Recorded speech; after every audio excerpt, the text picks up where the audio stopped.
Praise the lord. దేవునికి మహిమ కలుగును గాక. అందరూ బాగున్నారా? ఈరోజు దేవుడు మనకిచ్చిన వాగ్దానము రండి కలిసి ధ్యానించుకుందాం.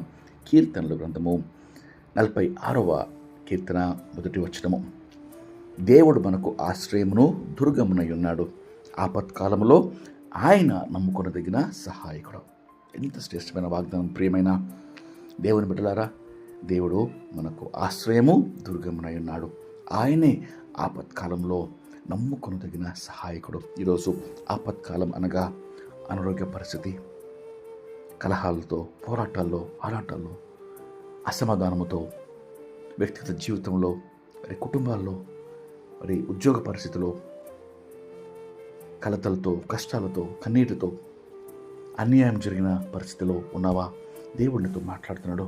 ఆయన సహాయం చేయటకు నీ మధ్య నిలిచున్నాడు. 5వ వచనంలో గమనిస్తే, దేవుడు ఆ పట్టణంలో ఉన్నాడు, దానికి చలనము లేదు. అరుణోదయమున దేవుడు దానికి సహాయము చేయుచున్నాడు. చూడండి, దేవుడు నీ జీవితంలో ఉన్నాడు, దేవుడు నీ కుటుంబంలో ఉన్నాడు, దేవుడు నీ ఉద్యోగ పరిస్థితిలో ఉన్నాడు, దేవుడు నీ సమస్యల్లో ఆయన ప్రభువుగా నిలుచున్నాడు. కాబట్టి ఆయన నీకు సహాయము చేయుచున్నాడు. ప్రియ దేవుని బిడ్డ, భయపడక దేవుని సహాయం కొరకు కనిపెట్టు. స్వరమెత్తి ప్రభువా నాకు సహాయం చేయని మొరపెట్టినప్పుడు మొర ఆలకించు దేవుడు, కన్నీటిని తుడుచు దేవుడు, నీకు విజయం ఇచ్చే దేవుడు. రండి కలిసి ప్రార్థన చేసుకొని ఈ యొక్క వాగ్దానము పొందుకుందాం. ప్రార్థన.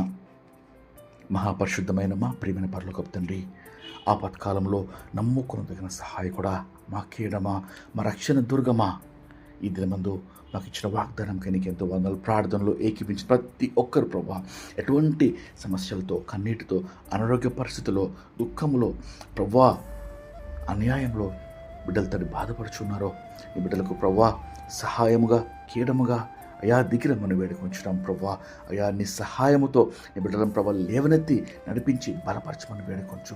ప్రతి అనారోగ్యమును స్వస్థపరిచి ఆరోగ్యవంతులుగా నిలబెట్టమని వేడుకొంచు. నీకే మహిమ చెల్లిస్తూ యేసుక్రీస్తు నామములో వేడుకొంచు ప్రార్థిస్తున్నాం తండ్రి. ఆమేన్. దేవుడు నిన్ను దీవించును గాక.